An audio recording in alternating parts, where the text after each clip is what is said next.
قد أنزل ربي القرآن نورا للناس وتبيانا.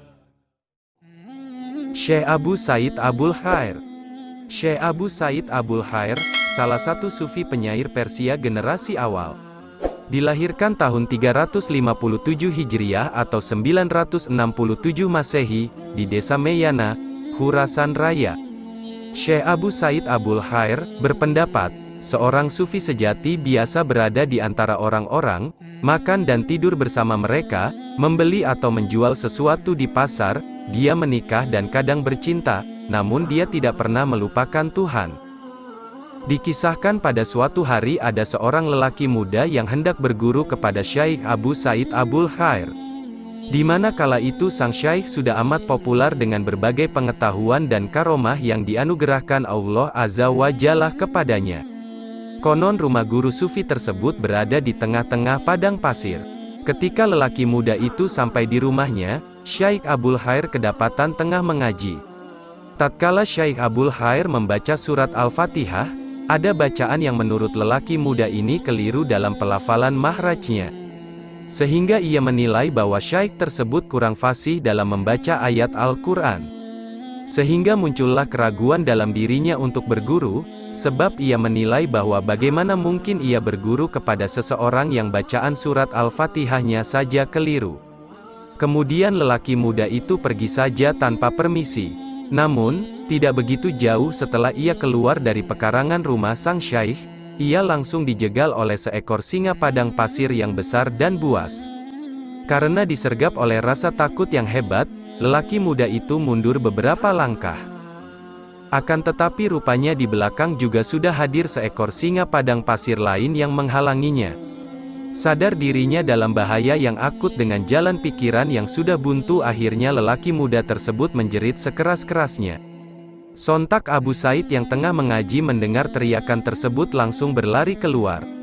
Ia menatap kedua ekor singa padang pasir yang buas itu dan berkata pada keduanya, "Wahai singa, bukankah sudah aku bilang pada kalian jangan pernah kalian mengganggu para tamuku?" Mendengar kalam Abu Said, kedua singa yang semula terlihat buas itu lalu duduk bersimpuh di hadapan sang Syekh. Sang sufi Abu Said lalu memberikan elusan-elusan pada telinga kedua singa itu dan menyuruhnya untuk pergi. Melihat kejadian yang demikian, lelaki muda itu merasa begitu keheranan. "Bagaimana Anda dapat menaklukkan singa-singa yang begitu liar itu, Syekh?" tanyanya. "Anak muda, aku selama ini sibuk memperhatikan urusan hatiku. Bertahun-tahun aku berupaya menata hati sampai aku tidak sempat menaruh prasangka buruk kepada orang lain.